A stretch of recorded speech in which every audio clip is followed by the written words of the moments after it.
So, ayan guys, magluto tayong hipon.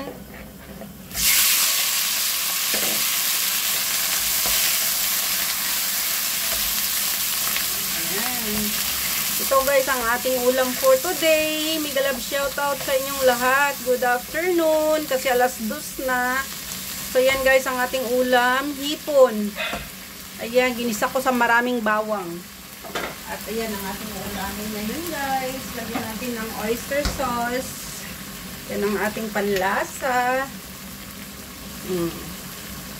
Yan, tama na yan. Pwede na yan guys.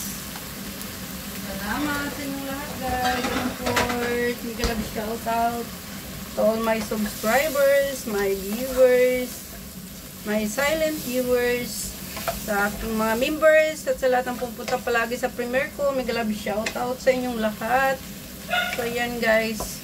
Wala tayong butter guys, kaya ayan, oil na lang ginamit ko.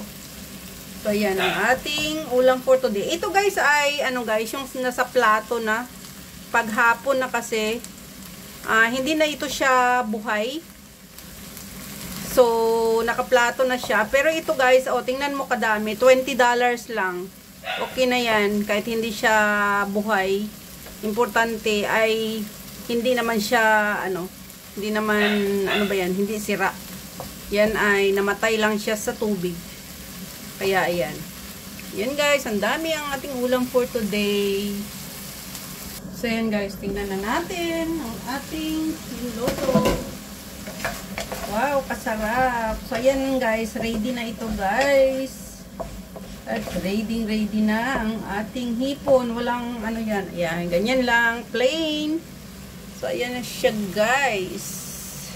So, ayan. Thank you so much for watching, guys. At luto na ang ating hipon. God bless and I love you all.